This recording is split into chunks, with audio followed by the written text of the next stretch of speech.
أعوذ بالله السميع العليم من الشيطان الرجيم من همزه ونفخه ونفثه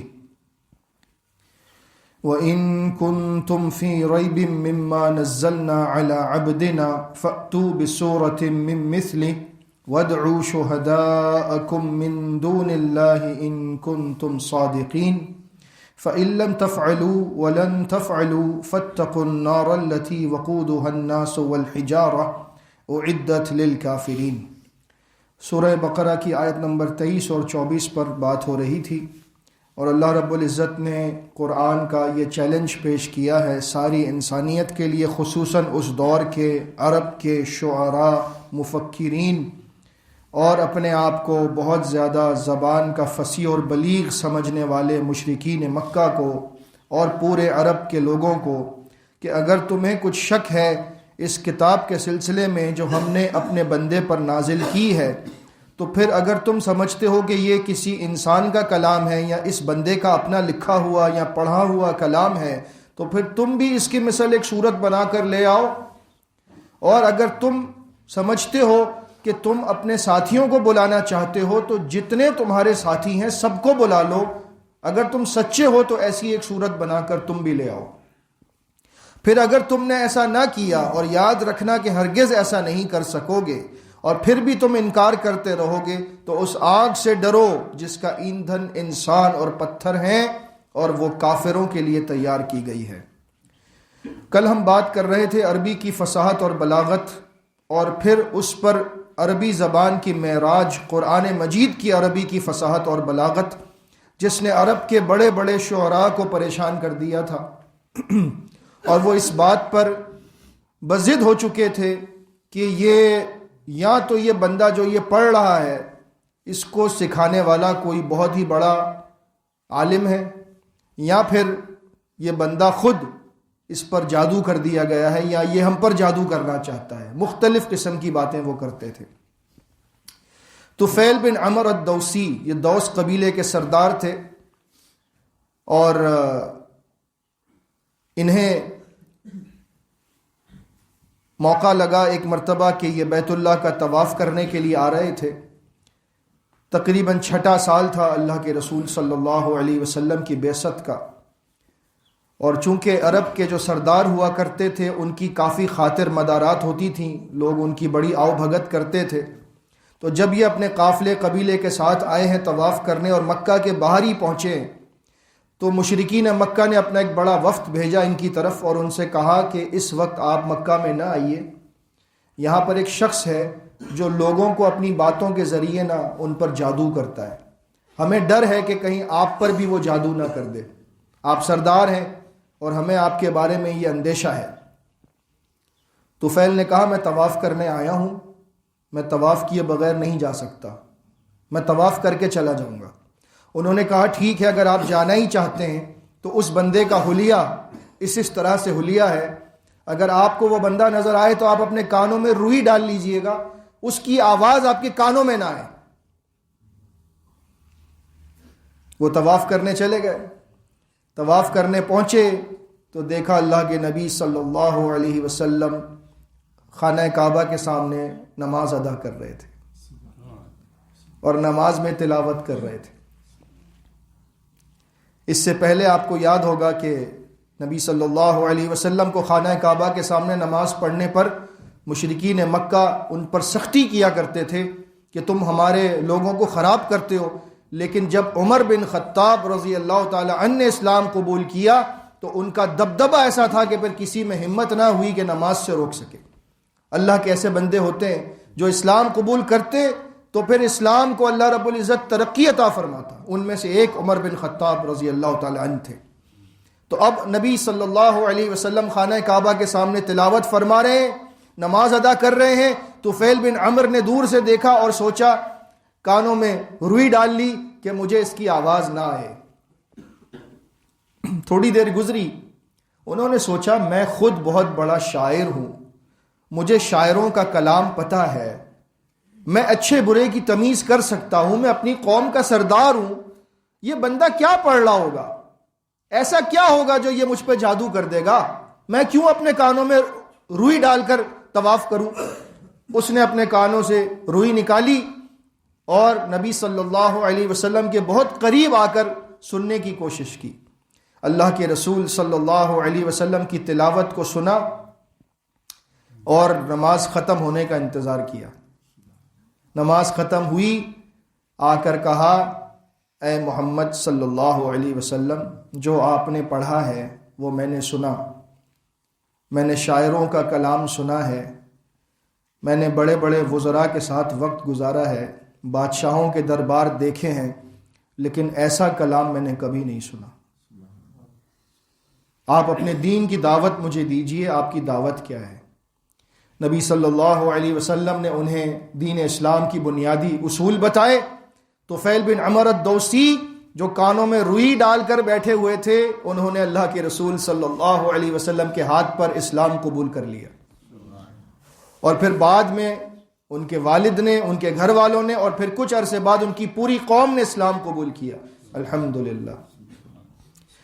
تو آپ یہ سوچیں کہ یہ کیا تلاوت ہوگی، اس تاثیر میں، اس تلاوت کے اندر ایسا کیا اثر ہوگا کہ ایک سردار آدمی تھوڑی دیر میں ہی سن کر سمجھ گیا کہ یہ انسان کا کلام نہیں ہو سکتا. ہم اس چیز کو سمجھ نہیں پاتے، کیونکہ ہمیں قرآن مجید کی تاثیر کا علم اس وقت ہوگا جب اس کو جانیں گے. ہم اس کو جانتے نہیں ہیں، ہم صرف اس کو ایک پڑھنے کی کتاب سمجھ کر پڑھتے ہیں، پڑھے جا رہے ہیں، الف لام میم سے شروع کیا، والناس تک پہنچ گئے، لیکن کچھ نہیں پتہ لگا کہ ہم نے کیا پڑھا ہے. اور اسی لیے ہماری زندگیوں میں تبدیلی نہیں آتی. کبھی آپ نے سوچا کہ صحابہ کرام نے اتنے کم عرصے میں پوری دنیا کا نقشہ بدل دیا؟ وہ کیا تھی بات؟ یہ قرآن تھا. نبی صلی اللہ علیہ وسلم کی شخصیت تھی ان کے سامنے، اور قرآن کا پڑھنا تھا، اس پر عمل تھا. وہ اتنے کم عرصے میں ساری دنیا پر غالب آ گئے. ہم آج 75-76 سال ہو گئے ہمارے ملک کو حاصل کیا ہوا، ہم نے بد سے بدترین حالات میں جا رہے ہیں. دنیا پر غلبہ تو دور کی بات ہے، آپس میں ہی لڑ بھڑ کر ختم ہو رہے ہیں. اس کی کیا وجہ ہے؟ کیونکہ ہم نے قرآن کی تعلیمات کو سمجھا نہیں. اسی طرح ایک مرتبہ ہوا کہ عتبہ بن ربیعہ، یہ بھی بڑا سردار تھا، پکا ٹھکا مشرک کافر بندہ، اور عرب کی جو قریش کی جو مجلس لگتی تھی اس کے اندر یہ مرکزی حیثیت رکھتا تھا. ایک دن اس نے دیکھا کہ نبی صلی اللہ علیہ وسلم تلاوت فرما رہے حرم کے سامنے. اس نے اپنے لوگوں سے کہا کہ اگر تم مجھے کہو تو میں جا کر محمد سے بات کرتا ہوں کہ یہ کیا ہے، یہ سب ہمارے لوگوں کو خراب کیا ہے اس نے، ہمارے لوگوں کو باپ دادا کے دین سے ہٹا دیا اس نے. سمجھ رہے ہیں باپ دادا کا دین؟ یعنی باپ دادا بت پرست تھے، کوئی بھی اپنے باپ دادا کو برا نہیں کہنا چاہتا، نہ سننا چاہتا ہے. لیکن جب معلوم ہو جائے کہ باپ دادا کا دین اللہ کی بات کے خلاف ہے تو باپ دادا کی بات کو رد کر دینا چاہیے.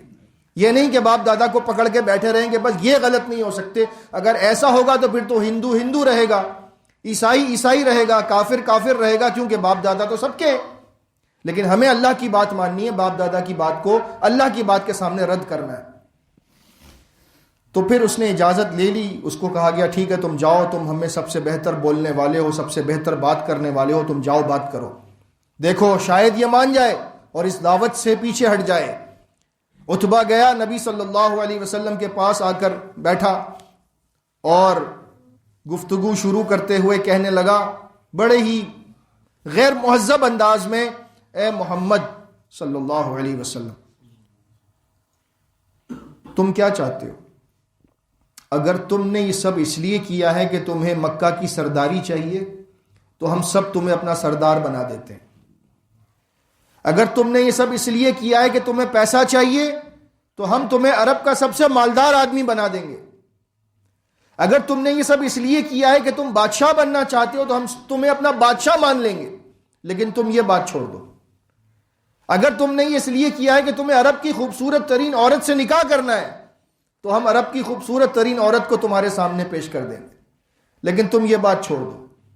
اللہ کے رسول صلی اللہ علیہ وسلم نے فرمایا عتبہ آپ اپنی بات کر چکے، اب میں کہہ سکتا ہوں اور آپ سنیں گے؟ عتبہ نے کہا ہاں اب آپ کہیے میں سنتا ہوں.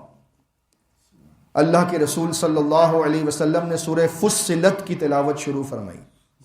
اپنے الفاظ کچھ بھی نہیں کہے، صرف سورہ فصلت کی تلاوت شروع کی. آپ ترجمہ پڑھیے جا کر، آپ کے دل کو ٹھنڈ پڑ جائے گی. وہ تلاوت کرتے جا رہے، عتبہ سنتا جا رہا، اور پھر آخر سجدے کی آیت آئی، نبی صلی اللہ علیہ وسلم نے سجدہ کیا، عتبہ وہاں سے اٹھا اور اپنی قوم کے پاس واپس آیا۔ اس کے لوگوں نے کہا، عتبہ تیرا چہرہ وہ نہیں ہے جو چہرہ اس وقت تھا جب تو یہاں سے گیا تھا، کیا بات ہوئی ہے؟ عتبہ نے کہا، میں نے ایسی بات سنی ہے کہ یہ بات غالب آ کر رہے گی، اس کو ہم چیلنج نہیں کر سکتے، میرا مشورہ ہے کہ جو یہ کہتا ہے اس کی بات مان لو، ہم اس کی بات کا مقابلہ نہیں کر سکتے، اس کی بات کو ماننے میں بھلا ہے ورنہ ہم سب تباہ ہو جائیں گے۔ قوم کے لوگوں نے کہا، تجھ پر بھی جادو کر دیا اس جادوگر نے، تیری بات بھی نہ چلی اس کے سامنے۔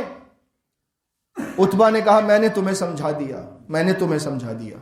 اپنی قوم کے ڈر کی وجہ سے اسلام تو قبول نہیں کر سکا، لیکن اس نے یہ بات بتا دی ان کو کہ یہ کلام بہت بھاری ہے، اس کا مقابلہ تم نہیں کر سکو گے۔ اللہ رب العزت کی کتاب میں ایسی تاثیر ہے، ہمیں اس تاثیر کو تلاش کرنا ہے، اس سمندر میں غوطہ زن ہو کر اس کے خزانوں کو، موتی جواہرات کو نکالنا ہے اور ان کو حاصل کر کے اپنی زندگی کو بدلنا ہے اور دوسروں کی زندگیوں کو بدلنا ہے۔ یہ ہے قرآن کی تاثیر، اور اسی لیے اللہ نے فرمایا، اگر تم یہ سمجھتے ہو کہ یہ انسان کا کلام ہے، فَأْتُوا بِسُورَةٍ مِّن مِّثْلِهِ، ایک سورت تم بھی بنا کر لے آؤ۔ تم نہیں لا سکتے، اپنے ساتھیوں کو بلاؤ، اپنے جتنے معبود ہیں سب کو جمع کر لو، انسانوں کو، جنات کو، سب کو، اور سب جمع کر کے کہو کہ ایک سورت بنا کر لانی ہے۔ اگر کر سکتے ہو تو کر کے دکھاؤ، لیکن تم ایسا کر نہیں سکو گے، اور اگر تم نے نہ کیا اور ہرگز نہ کر سکو گے تو پھر یاد رکھو کہ تمہارا ٹھکانہ جہنم ہے، جو کافروں کے لیے تیار کی گئی ہے، جس کا ایندھن انسان اور پتھر ہوں گے۔ اللہ رب العزت ہمیں اس جہنم کے عذاب سے بچائے، قرآن مجید کی عظمت کو سمجھنے کی توفیق عطا فرمائے، قرآن مجید سے محبت کرنے والا بنائے۔ ہمارا ایمان اللہ رب العزت نے اس کتاب پر یقینی طور پر رکھا ہے، لیکن ہمیں اس ایمان کو مضبوط سے مضبوط تر بنانا ہے تو اس کو سمجھ کر پڑھنا ہوگا، صرف تلاوت کی کتاب نہیں، سمجھنے کی کتاب۔